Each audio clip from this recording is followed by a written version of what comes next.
आज की कहानी एक ऐसे सीरियल किलर की है जिसने पुर्तगाल में छोटी मोटी लूटपाट से शुरुआत की थी। बाद में पैसा कमाने के लालच में उसने हैवानियत की सारे हदें पार कर दी। एक के बाद एक करके उसने 70 से ज्यादा लोगों की बेरहमी से हत्या कर दी। दोस्तों 181 साल हो गए हैं, लेकिन आज भी उस क्रिमिनल के सिर को एक खास जार में बंद करके रखा गया है। तो दोस्तों क्या है आज की कहानी, जानने के लिए वीडियो को पूरा देखें।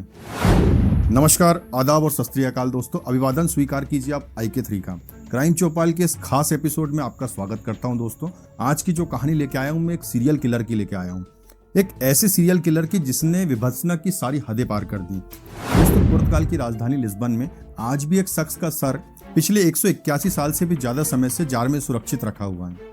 कारण जानकर शायद आप हैरान रह जाएंगे। दोस्तों इस शख्स ने ऐसा कोई महान काम नहीं किया जिसके चलते उसका सर सुरक्षित रखा गया है, बल्कि ये शख्स उन खौफनाक सीरियल किलरों में से एक है जिसने ना जाने कितने मासूमों की बेरहमी से हत्या की, और वो भी सिर्फ अपनी सनक के चलते। दोस्तों ये वो सीरियल किलर है जिसे पुर्तगाल में घिनौना कृत्य करने के लिए फांसी की सजा दी गई थी। हालांकि इसके बाद पुर्तगाल में कभी किसी को फांसी की सजा नहीं दी गई। इस सीरियल किलर का नाम है दोस्तों डियोग एल्विस। बताया जाता है कि डियोग एल्विस का जन्म 1819 में स्पेन के गैलिसिया शहर में हुआ था। डियोग जब जवान हुआ तो काम की तलाश में पुर्तगाल से वो लिस्बन की तरफ आ गया। यहाँ उसने नौकरी की तलाश की, लेकिन उसे नौकरी नहीं मिल पाई। बेरोजगारी के आलम में वो कुछ ऐसे लोगों से मिला जो नौकरी नहीं करते थे, फिर भी ऐश की जिंदगी जी रहे थे। जब उसने पता किया कि ऐसे लोग क्या काम करते हैं जिससे उनके पास इतना रुपए होता है, उसे पता चलता है कि ये लोग छोटे मोटे क्राइम करके पैसा कमाते हैं। तभी उसने तय कर लिया था कि वह क्राइम की राह पकड़ेगा और खूब पैसा कमाएगा। फिर डियागो ने शुरू की लूटपाट से। वे अक्सर भीड़भाड़ वाले इलाकों में जाता और लूटपाट की घटनाओं को अंजाम दे देता। डियागो की जिंदगी कुछ इसी तरह से गुजर रही थी। फिर उसके मन में और पैसा कमाने का लालच आ गया। उसने सोचा क्यों ना कोई बड़ा हाथ मारा जाए। डियागो ने काफी सोचा और एक रिसर्च की। डियागो ने रिसर्च में पाया कि लिस्बन में 213 फुट का एक पुल है। इस पुल के जरिए ही आउटर एरिया में जाया जाता था। इस पुल का इस्तेमाल खेती बाड़ी करने वाले किसान ज्यादातर किया करते थे। ये लोग आउटर एरिया से शहर आते और फल सब्जियां बेचकर शाम को इसी पुल से वापस चले जाते। जब डियागो ने उस पुल की रेकी की तो उसने पाया कि किसान या तो ग्रुप में आते जाते हैं या फिर इक्का दुक्का किसान कभी कभी अकेले भी वहां से आते जाते हैं। डियागो ने तुरंत प्लान बनाया कि जो सबसे अंतिम किसान वहां से शाम के समय गुजरेगा वो उसी को अपना निशाना बनाएगा, ताकि पकड़ा जाने का उसे कोई खतरा ना हो। उसने फिर अपना काम शुरू भी कर दिया।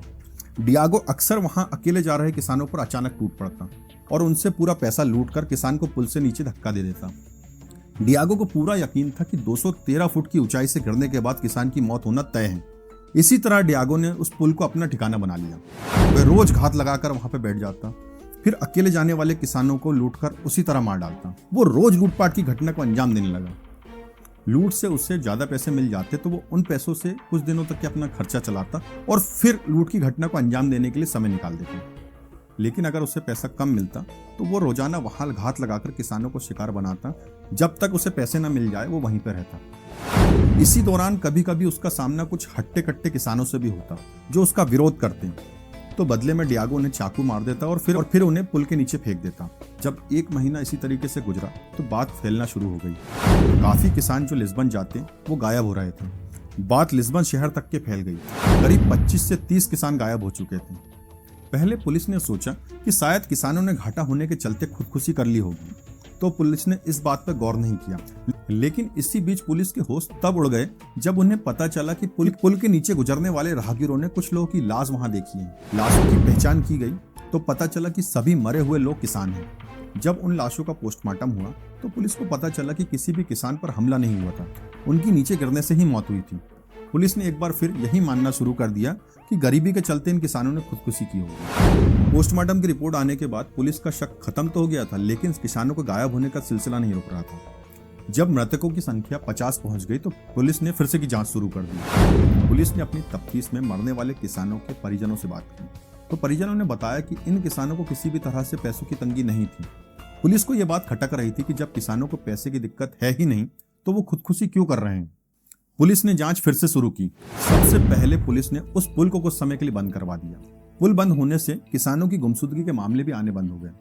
पुलिस के लिए ये बड़ी हैरानी वाली बात है कि पुल के नीचे तलाश की गई तो वहां से बहुत सारी लाशें मिलना चालू हो गई। जांच शुरू हुई तो देखा गया कि कुछ लाशों में चाकू से वार करने के निशान भी हैं अब पुलिस को जानने में बिल्कुल भी देर नहीं लगी कि मामला खुदकुशी का नहीं बल्कि कत्ल का है। इस तफ्तीश के बाद पुलिस ने माना कि कोई है जो किसानों का कत्ल कर रहा है। पुलिस ने तुरंत गुमनाम कातिल की तलाश शुरू कर दी। जब ये बात डियागो तक के पहुंची तो उसने सोचा कि कुछ समय तक के काम को विराम दे देना चाहिए। 3 साल तक के डियागो ने कुछ नहीं किया।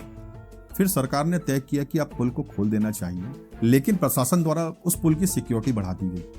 3 साल बाद जब प्रशासन ने उस पुल को खोला तो डियागो ने फिर अपना काम शुरू करने का सोचा, लेकिन सिक्योरिटी टाइट होने के कारण वो ऐसा कुछ भी नहीं कर पा रहा था। प्रशासन की इतनी सख्ती ने डियागो को सोचने पर मजबूर कर दिया कि अब क्राइम करने का तरीका बदलना चाहिए। डियागो ने अब गैंग बनाकर लूट की घटना को अंजाम देना चाहा। डियागो ने कुछ लोगों की तलाश की जो गरीब थे और छोटे मोटे क्राइम से जुड़े हुए थे। उसकी तलाश पूरी हुई और डियागो ने कुछ ही समय में अपना गैंग बना लिया। लिस्बन ने पहले छोटी मोटी लूटपाट की और उन पैसों से गैंग के लिए हथियार खरीदे और फिर गैंग के साथ मिलकर डियागो ने शहर में रहने वाले रईस परिवारों को अपना निशाना बनाना शुरू कर दिया। डियागो गैंग के साथ पहले रेकी करता, फिर लूट की घटना को अंजाम देकर उस घर में रहने वाले लोगों को बेरहमी से मौत के घाट उतारकर फरार हो जाता। पूरे शहर में अब यह बात फैलने लगी कि रईस लोगों के घर में लूटपाट के बाद उन्हें मार दिया जाता है। पूरा शहर इस घटना से डरने लगा। पुलिस की भी टेंशन बढ़ रही थी और आरोपियों को ढूंढने के लिए काफी तादाद में पुलिस फोर्स लगाई गई, लेकिन पुलिस को कोई सुराग नहीं मिल पा रहा था। इसी दौरान डियागो ने लिस्बन के मशहूर डॉक्टर को अपना निशाना बनाने का सोचा। प्लान के तहत वह डॉक्टर के घर में घुसता है, लूट करके डॉक्टर समेत परिवार के 4 लोगों को बेरहमी से मौत के घाट उतार देता है। डॉक्टर के कत्ल के बाद ही आग की तरह यह खबर फैल जाती है। पुलिस के ऊपर भी अब प्रेशर बढ़ने लगा था कि आरोपियों को किसी भी हाल में पकड़ना है। पुलिस ने जब अपनी जांच को आगे बढ़ाया तो पता चला कि कुछ बदमाश हैं जो शहर के बाहर रहते हैं।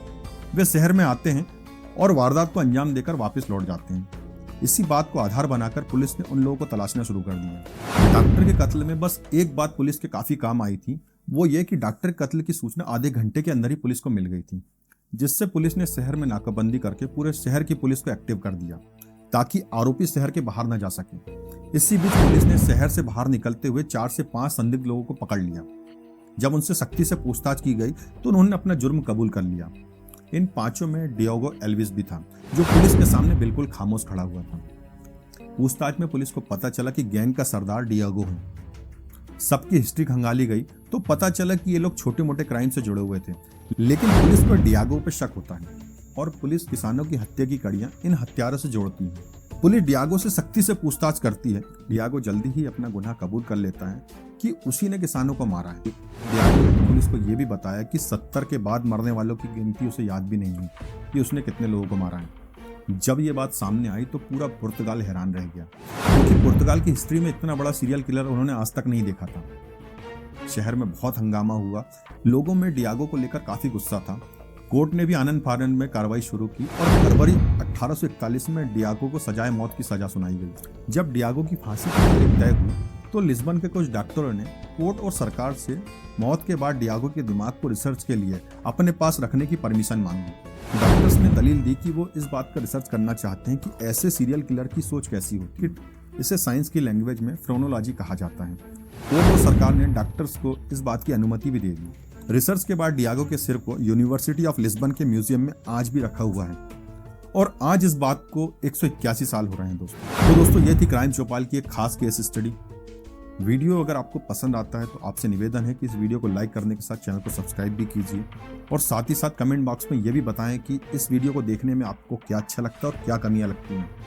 आपका दोस्त, आपका होस्ट अपने शब्दों को विराम देता है दोस्तों, और बहुत जल्दी मिलता है एक नई कहानी के साथ। तब तक अपना ध्यान रखिए। जय हिंद, जय भारत।